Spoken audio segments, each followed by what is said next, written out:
I welcome you back again to another video lecture on Python programming, and here let's go ahead and create a simple project that will help us to reverse numbers. Now let's go ahead and start off immediately by creating integer variable of x, and let's go ahead and put that to be int, and then go ahead and impute ask this user to insert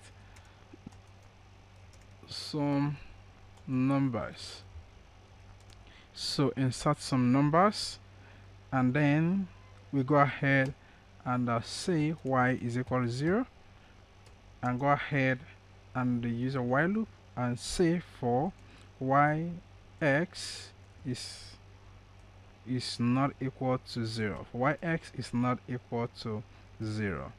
Then we go ahead and say, let's say digit is equal to x modulus 10.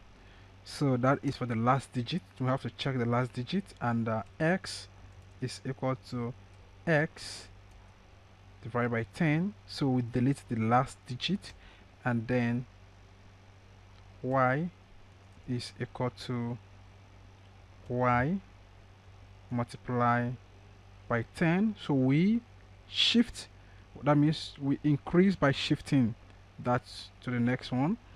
Then we say that y is equal to y plus digit. So we have to add back the digit. Now let's go ahead and print out that after we've shifted all the numbers. I'm going to say the reversed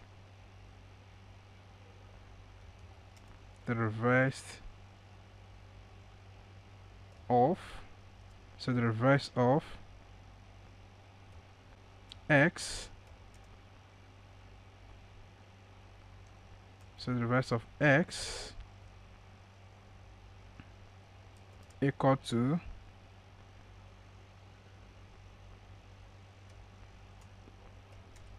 y. Now let's go ahead and run this code and check it out. So go ahead and insert some numbers and hit enter. So the reverse of this is equal to the number is reversed, but do you know why this is equal to 0? Because we've already passed in this. What I'm going to do now is I will show you how to, let's go ahead and say that z is equal to x. Alright, let z be equal to x, and go ahead and say the reverse of z. And if you run this code, it's going to work out fine. Let's go ahead and run this code and check it out. So now hit enter, and the reverse of this number which you've inserted here is equal to this. Check it out, it's the reverse of this. Now what I did actually was that I saved the value of x which I've gotten from the user right inside z, and that I'm not going to alter z, because once x passed through this, x has been altered. Alright, that is why I gave you 0 then. Now let's run this code one more time and check out for the last time. 150 and hit enter, and that is 51 because 0 is discarded. Alright, now the code is just ready before you. Go ahead and put it down on your system, play around with it, and check out more on that. And in case if you have any question, please go ahead and use the question and the answer section, and I'm going to get back to you as soon as possible. Thank you so much, and I'm going to see you in the next video lecture.